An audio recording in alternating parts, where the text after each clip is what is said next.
up, everybody? Good to see a lot of you in here. We're going to get started in just a minute. Maria Gracia, you are on. I am going to make you a presenter. And now you should be able to unmute and share your video.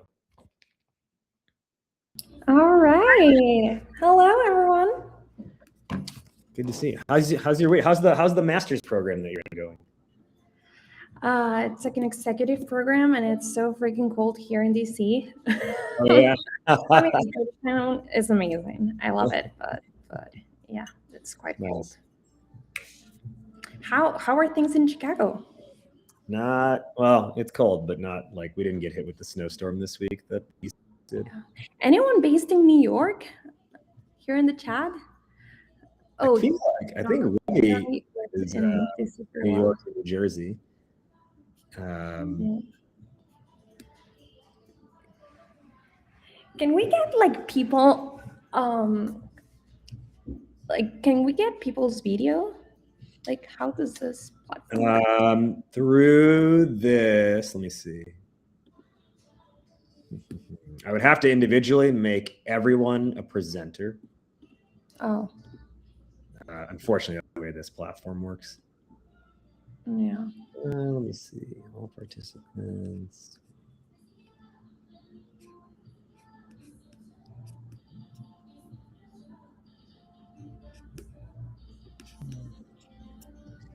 Everybody who's here so far, let us know as a reminder in the chat which company you are representing at Startup Mania and what city, what hometown are you repping to try and take home the gold.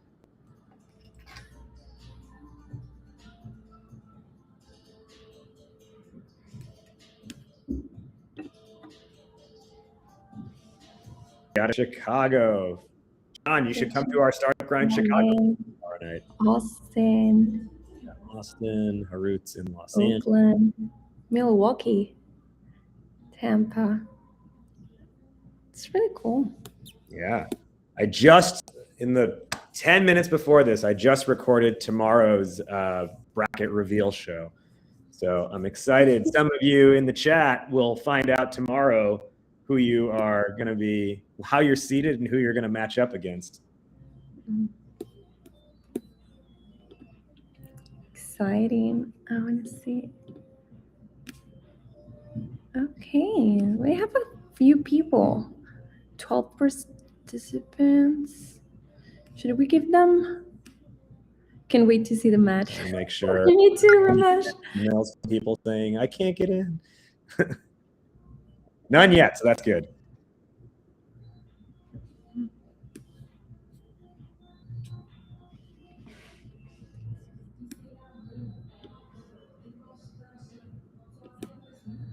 Okay, so David Scott, you just wait and see. I can't share that information in advance. It was magic. It was magic. That's how we match you. It's actually a science. Like, oh yeah, it's a cool thing. Oh, so the matchups are based on a combination of strength of application plus background research we've done on the companies, plus what would make sense for how do I put it? What would make for good matchups as you get further in the tournament as well. They're very similar to how like March Madness would look at theirs. That's how we look at ours. And we optimize for exposure and excitement, but with a lead emphasis. First, I would say priority on strength of application, followed by background research on each company. And when I say, those two things combined, sometimes what someone might say application does not match the reality. Separate some of those things.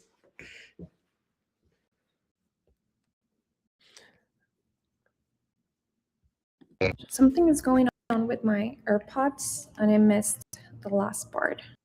Oh, I was just further explaining the matchup science. Okay, ready for the octagon. Oh my gosh, me too. I'm so excited. Really. It will be a boxing ring, though, just to clarify with everybody. the octagon. Basically, the main stage is already elevated, and if we did an octagon on top of that, everyone would be so high off the ground that no one on the floor would be able to see you.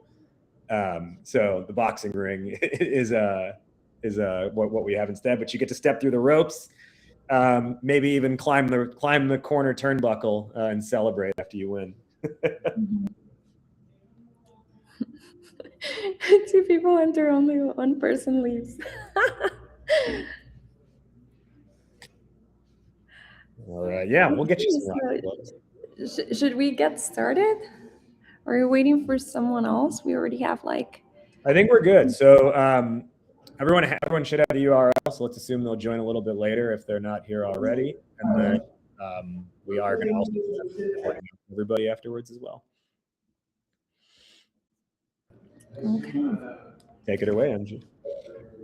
Thank you so much. Welcome, guys. Congratulations on being selected for Startup Mania. We're really, really excited. I'm really looking forward to meet you all. This is sort of like a casual hang with you. Let me just introduce myself and let me just share my screen. Although I hate using slides, I really do. I despise them with my entire heart, but we'll see how that goes. Let me see. Okay, hopefully you can see my screen. So this is an investment readiness session, and our idea is to have this particular talk prior to your pitches. We're going to turn the visibility that Startup Mania is giving you into fundraising leverage. So I'm Maria Gracia Hurto. You can call me MG. That's how my friends call me. I'm a founder, I'm an investor, and I'm a community builder. I run Golden Circle. Golden Circle is a fundraising support institution. We support founders in their fundraising journey. I've been working in venture capital for the past 8 years or so, working across the US, Latin America, and the MENA region. I'm also an angel investor. I invest alongside Hustle Fund in their angel syndicate called Angel Squad. And I used to be a founder. I had a medtech startup. So I think we do not have many health techs, but yeah, well, that's my background. And I'm also an industrial engineer. And I did the MBA in innovation and startups. So I would love to hear from you. Who is currently fundraising? I want to see if I can open the chat. I don't know if this platform allows me to. Oh, geez. I think I'm going to have to leave the screen. I don't know what's going on. You know what? I think. Okay, we are Michael, John, Paulina, Ramesh, Vidal. Great, perfect. How many of you has already, investors meetings scheduled for South by Southwest or Startup Mania? Sorry about that, David. Is it too loud? You can hear the music. Is it too loud? Non-investor meetings, is that an option? Of course it is. Okay, yeah, I'm happy that I'm getting to talk to you guys. So what I want you to take from this is sort of like a cautionary tale. None of us have pingers. If you waiting for feedback, yeah, great, Vishal. Startup Mania is going to give you visibility. We're literally giving you a stage for you to pitch, right? And you're going to have juries that are actual investors with right checking abilities. But this is just a stage, and it's up to you to make it, into a strategic leverage. So we're going to be talking about a lot of non-obvious conversations. Many of you have write me on LinkedIn. You've seen that I've been posting about Startup Mania. There are common topics as like valuation, fundraising strategy, dilution, and we're going to tackle all of that in just a second. But before we begin, I would love to hear from you. What are your expectations? What are you looking for? I would love to sit and talk a lot, but that's not who I am. I would love to hear from you so I can better support you. So I see some of you have already reached out to a few investors and no one is replying, which is completely normal, believe me. What else? What is a point in which like you would like to dive a bit deeper?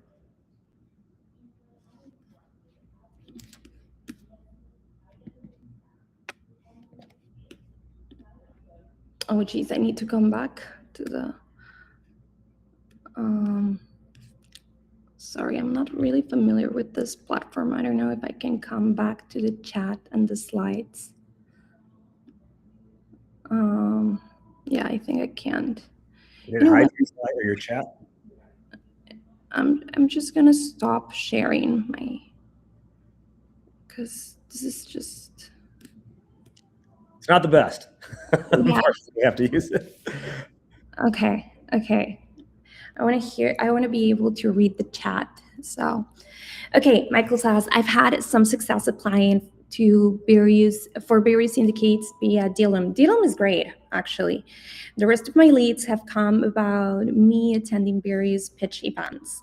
So let me share a story, and I don't know if any of you can relate to this, but you go to a networking event, you go to a pitch competition, you talk to a BC fund, and they tell you their investment thesis. It's usually a 1-minute pitch of the investor talking about, maybe they're a generalist VC that invest in pre-seed, seed type of startups, and they would love to hear your pitch. You can send them an email, or maybe they're gonna refer you to their website, and that's it.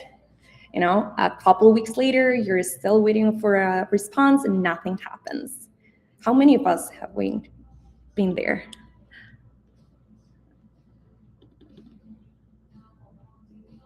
Mainly through your network? Yes, exactly. We've all been there. And me on the other side, as part of the investment team, I've been there as well. Pitching to very early pre-revenue seems too early for most institutional investors. We'd love to hear how to win at this stage. Exactly. So right now, a polished pitch will get you attention. We're giving you the attention. We're giving you the spotlight, but clarity, it's going to get you into investor conversations. Your pitch hooks interest. Your narrative, your investment narrative is what it's going to determine whether the conversation continues or not. What do you mean by investor narrative, MG? You need to have, of course, a strong idea. You already got that. Otherwise, we would not have invited you to pitch at Startup Mania. But it also needs to be a fundable startup. We really need to see validation with real signals. I'm not talking about sales. I'm talking about traction, something that tells me that you're moving the needle, something that tells me that you're scalable by design, and that you're strategically positioned to take over that market, to take over that TAM, total available market.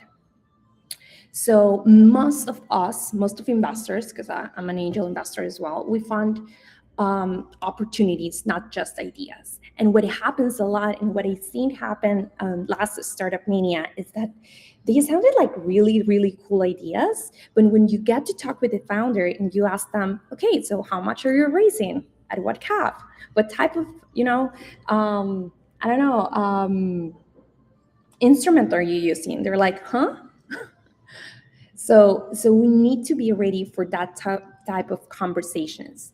For sure, we're gonna have to. Oh, you cannot see my slides, right? Is there a way to? You know what? I'm just gonna share my slides later, and we can just keep this as a conversation. But we do need to have our own checklist of things that need to be very clear between the founders. Many of you have co-founders, I've seen it. Things like, how much are we raising? At what evaluation? What's our cap? Who is our ideal investor profile? How much are we gonna get diluted? Have we thought about that? Do we even have a vesting agreement? All of that are questions that need to be very, very clear, that need to have a space, and sorry, I got a tons of chats. I think that something is going on with my platform. But let me stop for a bit and see what you guys have been writing. Okay, so it says Steve already has a clear idea of what he's looking for. He's looking for 500K landed in our bank account yesterday with someone who made this first investment in one of my companies in 81. That gives us the minimum we need, but we could use more. All the rest, various angel groups, pitches, etc., not yet. They haven't got it. Up to me to communicate to them. Well, Steve, that's actually sort of like a yellow flag. Tell me more about it. I would love to hear more, because whenever we're mentioning our raise, we need to be very clear on what we're looking for the sake of what we're raising, and what's our target, right? So if you already have 100% of the round committed, or 80% of the round committed, and you're looking for only an extension, or maybe you're looking for an extra cushion, that's not going to resonate very well with seasoned investors. I'm not telling you, hey, do not raise more money, because if the market is willing to, of course, you're more than welcome to do so. But we need to be very clear with our strategy, with the narrative that we're sharing. This is not, hey, I'm here to, ask people for money. No, I'm here to invite people to the opportunity to join me in changing the world, to join me to tackle this X, Y, Z type of problem. So we need to be very careful in not changing the narrative that we already have. If our target is $1 million, we're going to be very, very clear that that's our target. We're open to an oversubscribed round, but I mean,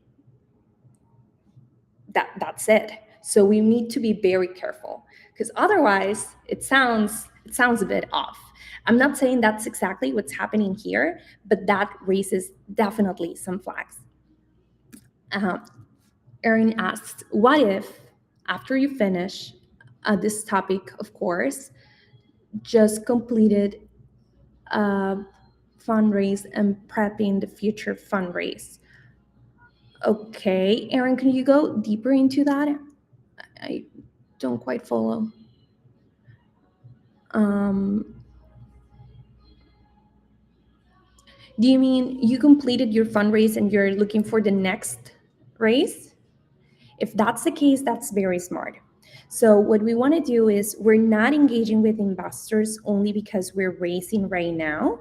What we're doing is creating long-term relationships with them. So we're giving you the visibility. You're in the space. You get to know investors. You tell to share your story and what you're building and how awesome you're doing. And now what you're doing is creating rapport, right? You're explaining the journey of the company, the missteps, the learnings, and all of that, which is very, very smart from your side. That's a different conversation, right? When I'm on fundraising mode, I'm actually inviting people to the opportunity, and I'm telling them I'm open and these are my terms. These are the conditions that I have. When I'm not fundraising yet, I'm creating, that fear of missing out. I'm creating that expectation. I'm showing credibility by creating a system of constant communication, investor updates, maybe invite them to follow you, invite them to maybe, it depends on what you're doing, but if you have Oh, okay. He's saying, I've just finished my pre-seed. Yes, I'm looking at the next raise. Okay, yeah, that's perfect. So this is going to be a great platform for you to showcase what you're doing and to tease what's next, right? Because that's what we want to see. We want to see that story of, okay, this guy is amazing and he's planning to raise in the next 6 months, in the next, 3 months. Let's see what he comes up with. So to that, you also need to be very clear on what you want. Yes, we're looking to raise, X amount of money in this amount of time to do this particular thing. That all needs to be said. We cannot just tease. We need to be there on the stage, on the theater with intention. And that's very important. John mentions. We've bootstrapped so far, and we're just getting started with fundraising. We're working on trying to identify mission aligned investors. Okay, so this is a great point, right? I know that I want to raise capital. I know that I'm able to do what I'm doing with, you know, with my own means, right? With my own sales. I need money to scale, and now I'm looking for people that might be aligned. You guys have the list of investors. And if you don't, it's pretty easy to just go to Startup Mania and you'll see all the investors that have confirmed and that have posts saying, I'm attending a Startup Mania. You'll also have the list of investors soon enough. So you're going to be able to see who is attending. Also, a large part of the work of a founder or a CEO is to do your research. A lot of these investors are going to be attending a Startup Mania. A lot of them are going to be attending other events throughout South by Southwest. So I would encourage you all to do your research. What am I building? What kind of companies invest in my field, right? What type of portfolio companies do they have? How do I fit in that fund, in that portfolio?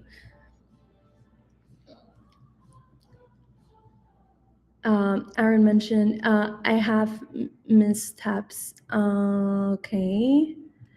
Can you please clarify pre-seed, seed, and want to ask for each stage? Yes, absolutely.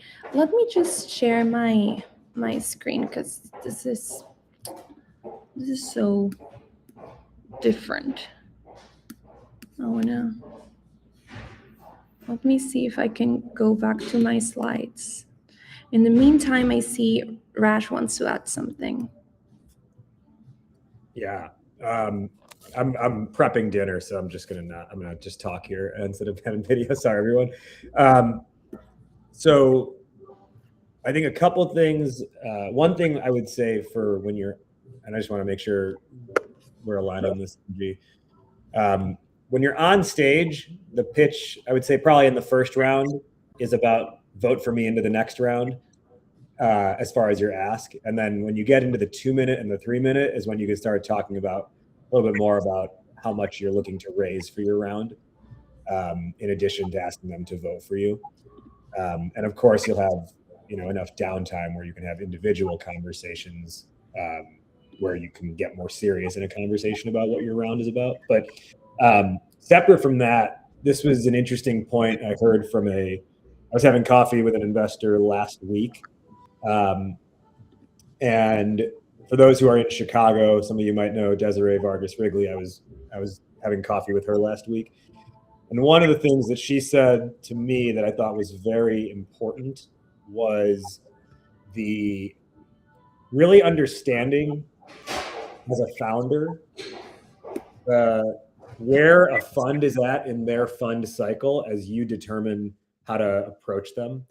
Meaning, if let's say someone raises a fund and they basically say they're going to make 10 investments in a specific, on a specific thesis. If they are in the first few investments of that fund, they have to be 110% on thesis. They don't have the wiggle room to be like, yeah, this kind of fits what we told our LPs we're going to invest in. if it's not 110% on thesis, then you don't need to have you're having the wrong conversation with them, unless you're having the conversation to say, when you're at investments 7, 8, 9, and 10, let's talk.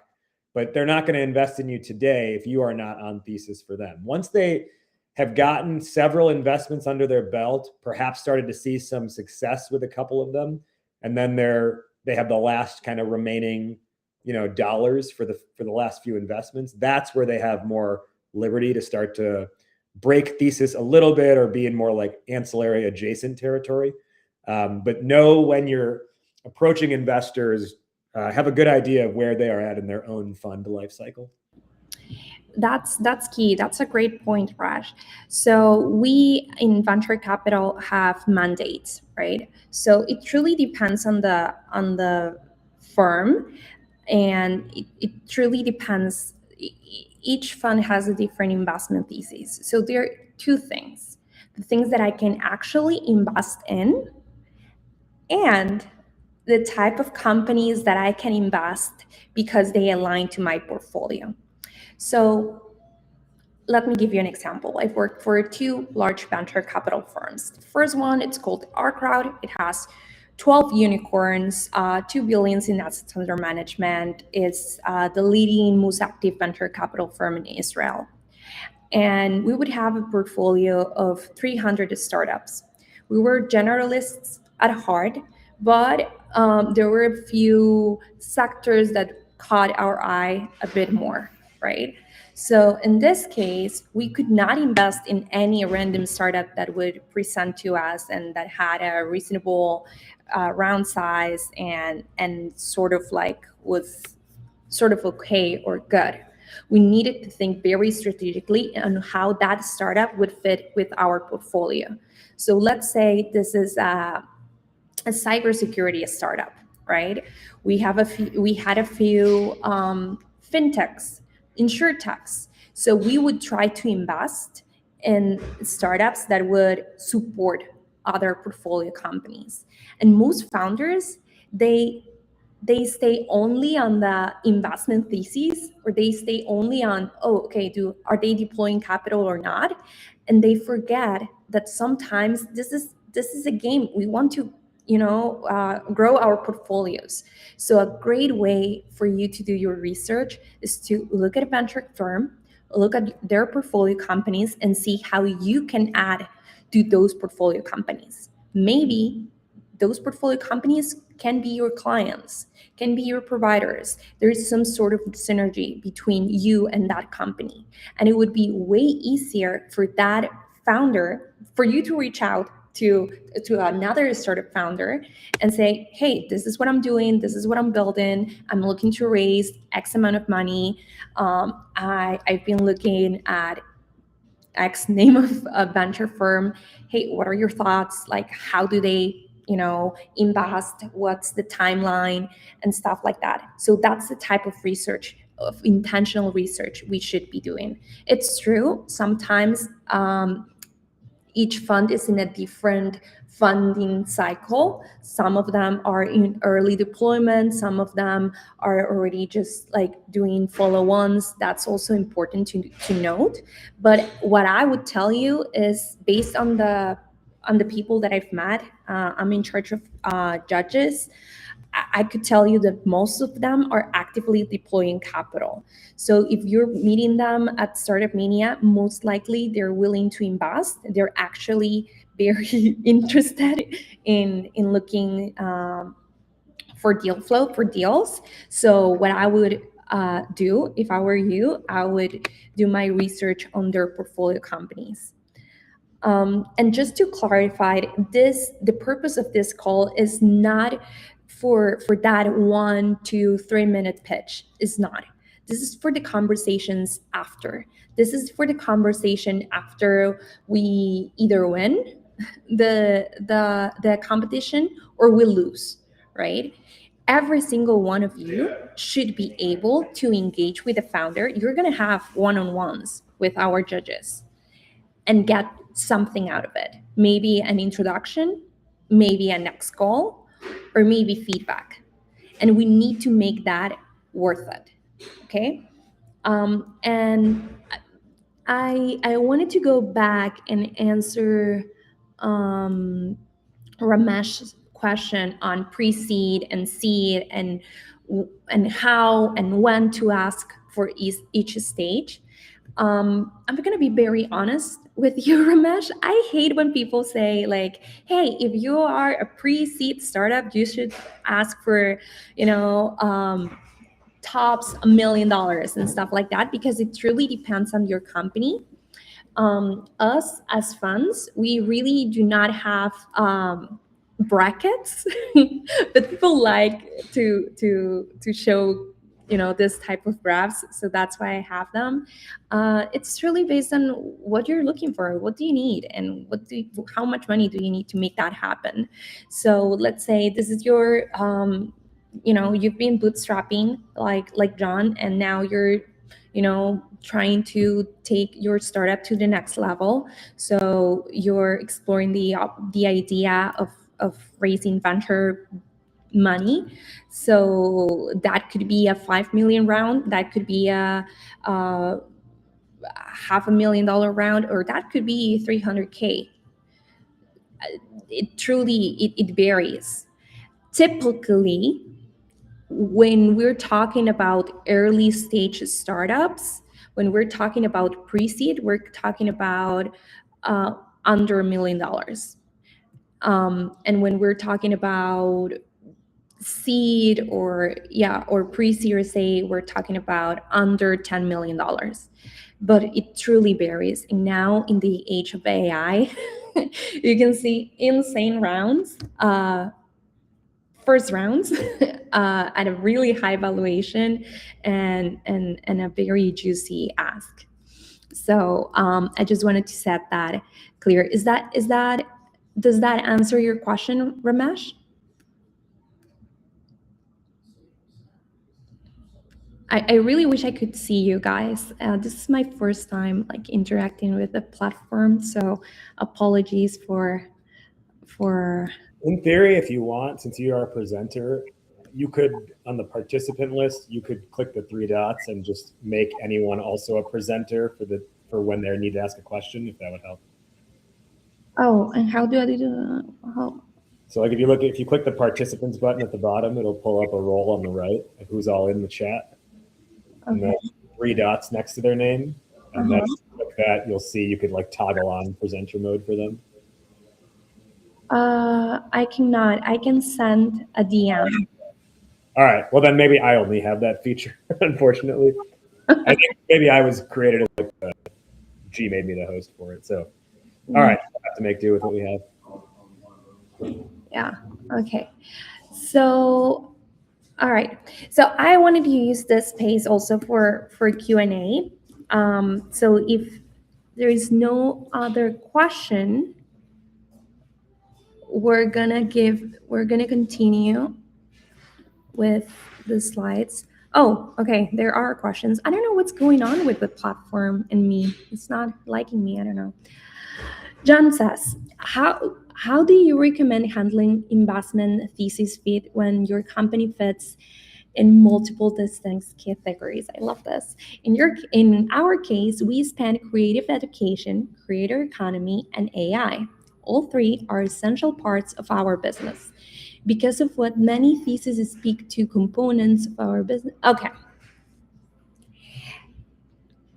You're one company and you have one goal, right? Each one of you have different missions and visions for your companies, and most of you are going to fit in more categories, right? So let's say you're doing AI and education, so you're going to fit in the ed tech space, but also maybe let's say ed tech, pre-K, and AI. That's completely normal. You just need to create narratives that highlight what you want to highlight. Let me explain.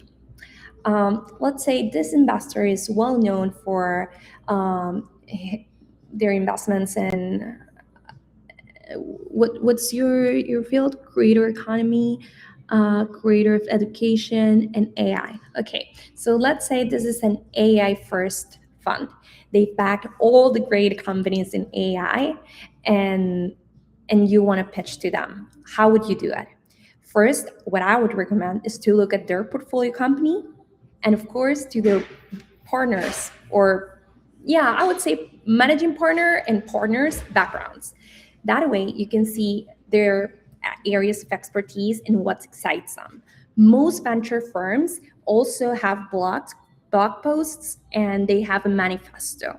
That way you can see, maybe, you know what, if I highlight the creator economy part, this might be something a bit more, appealing to them. You must have different stories, different narratives for different investors, but something needs to remain the same, and is the ask, how much you're raising, the valuation, and also what you're going to do with the money. That needs to remain the same. So yes, you can hook them with, a 1-minute pitch about the rise of the creator economy, and then you can also talk about how AI is changing the world. Or maybe you can tackle, a personal story related to creative education and how, let's say, kids can benefit from that. That's only your hook. Then when you come into the real fundraising strategy, the real conversations when it comes to the terms of the round and all of that, it all remains the same. So what I would do is I would tackle those 3 type of investors, the ones that invest in the creator economy, even though they have investments in, let's say, crypto, or let's say vertical marketplaces, and try to leverage my story using the creator economy angle. I would do exactly the same when it comes to education and AI. So what you're trying to do is to differentiate yourself. That makes, yeah, great, thank you. Ramesh mentions, depends on the coast. West Coast seems to have a higher valuation compared to East Coast based on my combo. That's so true. And you're going to be in the Midwest, right? Midwest house. Things are different in Texas. I've worked with companies in Dallas and Houston, and they're tiny, like micro ecosystems. What you're going to see is that you're going to have exposure to a lot of local investors. Most of them are local investors, but many are flying to Texas. How would I deal with the conversation around valuation? Again, it truly depends on what you're building and for the sake of what you're building. So yes, can you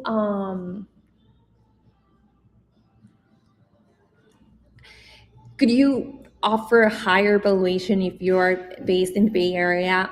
I mean, this is how things work. So yes, but at the end of the day, it's going to depend a lot on that negotiation you make, the point you make, and what you're trying to achieve. Which method to use for defining valuation for pre-seed stage as the revenues can be low? Oh my gosh, I love this question. All right, so we're getting into something very important, valuation. So how many of you are familiar with investment instruments, equity, convertible notes, safes? Oh, I wish I could see you. Okay. So a few, okay, save. Okay. He did a price round, save. All right. So I don't need to go back to the basics. Perfect. So when we're using a safe note, we're not defining a valuation. It's a cap. So it's the maximum that the company is going to be value. And the reason why you're using the safe, it's A, because it's really cheap, B, because it's easier, and C, because you don't have to figure out how much you're valuing at. You just need to figure out that cap. The valuation, the real valuation, is going to come in the next round of funding. That's the price round. So what you need to have is an idea of what's your maximum number, and you figure that out. You can either use a DCL method if you have, sales. If you're early on, what most likely what you're going to do is do comparables, right? So you're going to look at other startups in your field that have similar qualities like you and see, okay, so they raised this an X amount of money at this valuation, so I might be in this range.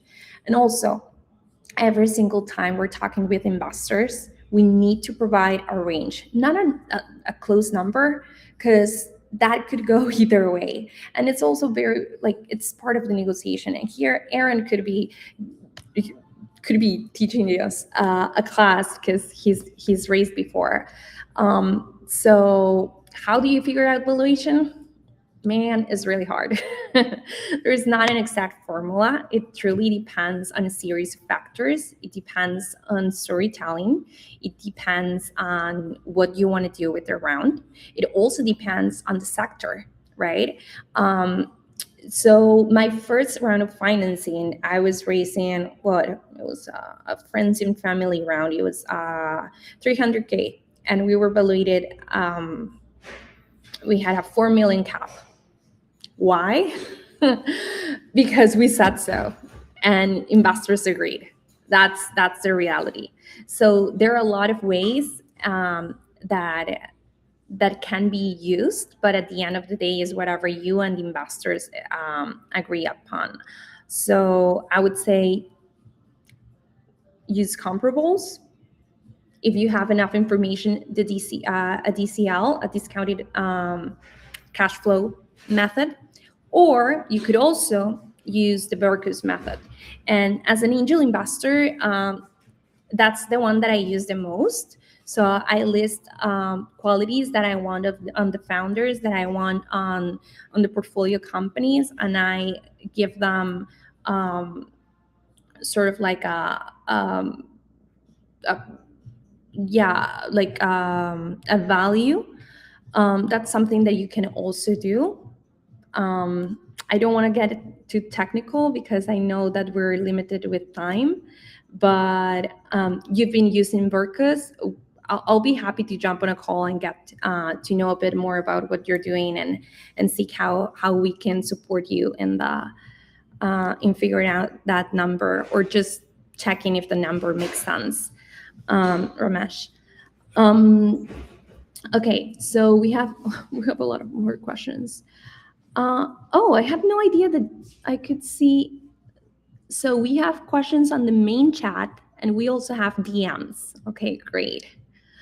Mhm.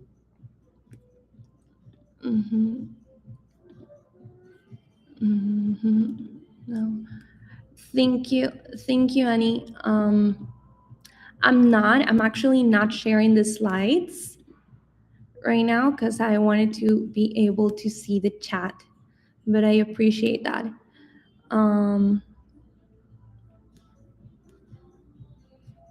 Okay, you've been using Burgers, all right, thanks. All right, perfect. So just to sum up, because this was sort of like a conversation that I wanted to have with you, is how I, as an investor, or how we as investors review you, right? And how we figure out if it's worth a call or not. So there is a 4-stage method that was taught to me at Magma, which is a firm in Santa Monica in California. So basically, what we use is this framework of overstated traction. Sometimes, and this is what not to do, but sometimes founders present vanity metrics as meaningful business signals. We need to be very careful on that. What's actually moving the needle, that's what we need to present. We don't really care how many followers you have. We don't really care, how many signups you have. We care about retention. We care about the churn, right? Unrealistic projections. Sometimes, and most of the times, we think that everything is going to go well as founders and that our company is going to be a unicorn. We need to be very, very clear about what we want and in what time frame we want to achieve that. So it's basically setting milestones. So yes, we have a large vision for the company. We want to achieve amazing stuff.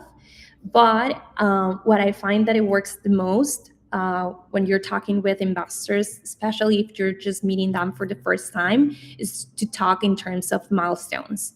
So yes, we want to change the world and make it better. But first, we're tackling this, and this is our goal. And we're raising money to tackle this. That could be market penetration, that could be, let's say, improving the current algorithm. It could be anything, but I would state it as milestones because unrealistic projections are they're a red flag. Also, big use of funds. Sometimes there is no clear link between capital raise and milestones achieved, so we need to be very careful with that. And vision over execution. We're not looking for great ideas. I mean, investors are going to be there because they know that you're awesome. They want to see how you're going to be able to execute, how possible that is, right? So we need to demonstrate capability. Those next follow-up conversations need to be oriented into execution. And that takes me to Alex's question about ways to showcase or highlight founder expertise, team expertise. So when we're talking about being good at building and executing, we're talking about how can we decrease the risk for the investor, right? So let's say if you've built before a startup, so you're a second-time founder. That tells me a lot. It tells me that you already know how to deal with the ins and outs of a startup.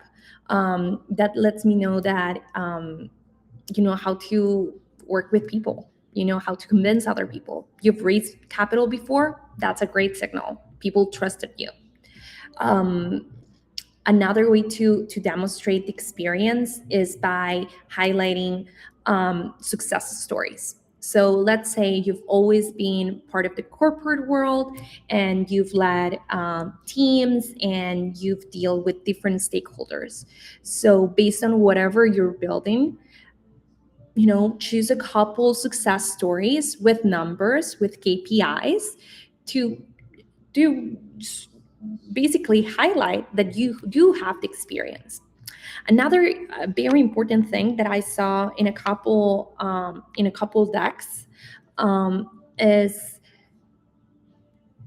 the mission of the company, right? So I want to invest in someone that is crazy and obsessed about the problem they're solving. So if you highlight how intelligent you are, how let's say you're intelligent, you're capable, and you've worked in fancy